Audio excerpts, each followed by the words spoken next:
Pimentel used a small device like this one, and he would creep behind women in malls and slash them when they weren't looking. But the Alexandria residents who have been saying no to the redevelopment plan have a different view of what the waterfront should look like. Montgomery County Police just announced that they arrested the suspect that was involved in the 2 home invasions, one of which involved a sexual assault.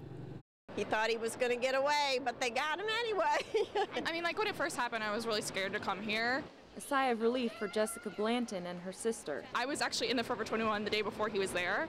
So now that he's caught, it just feels good. I was there with her, and I'd go as friends to Tyson's, and I was just scared. Fairfax County Police say they linked 40-year-old Johnny Pimentel to 9 slashings of women's backsides in Northern Virginia, including 2 at Tyson's Corner Mall and 5 at Fair Oaks.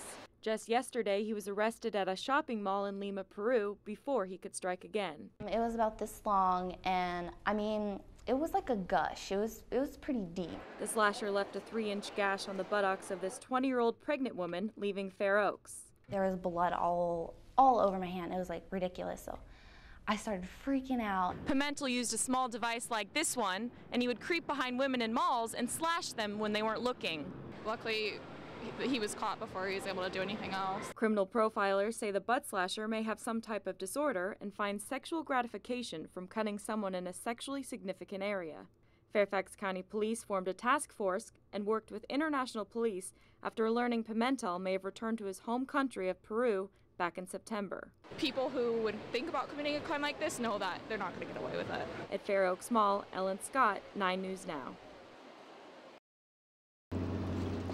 The plan would replace undeveloped land, blighted areas, and warehouses along the waterfront with 160,000 square feet of boutique hotels, shops, and restaurants, as well as parks, public spaces, and pedestrian walkways. We're not able to create other sources of revenue, which include things like commercial and retail development. Then the burden on the individual homeowner becomes even greater. It does control the height of what the buildings are going to be, and allows for expanding the cultural activities in the city, which are tremendous. But the Alexandria residents who have been saying no to the redevelopment plan have a different view of what the waterfront should look like. There is an alternative that we've been pushing for parks, arts, and history, and have that be the emphasis of our waterfront.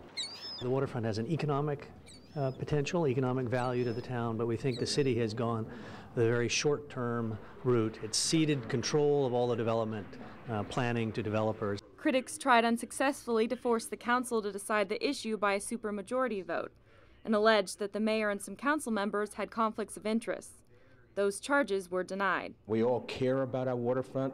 We love the city of Alexandria. We want to protect the history. The hearing drew more than 100 speakers and required 2 overflow rooms. In Alexandria, Ellen Scott, 9 News Now.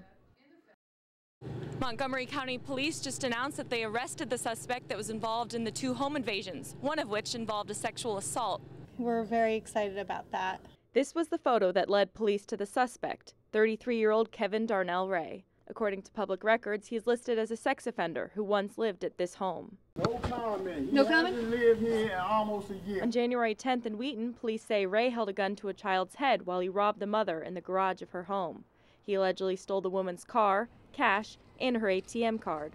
The very next day in Bethesda, police say he forced his way into a home, tied up the homeowner and her teenage son, and then he sexually assaulted their housekeeper. He allegedly fled with the housekeeper's vehicle and ATM card. Just a few hours ago, police in Prince George's County linked Ray to a horrendous crime that happened in Temple Hills Friday. Police say Ray followed a woman into her home, tied up 5 family members, and raped her twice. He even threatened to kill her young daughter before fleeing in the family's car. Detectives released this photo of the suspect obtained from security cameras in businesses where he used stolen ATM cards. We received a lot of information from the public once we released the photograph of him, and some of the information led us to identify the suspect. Ray is facing a series of charges including rape, armed carjacking, and robbery. In Montgomery County, I'm Ellen Scott, 9 News Now.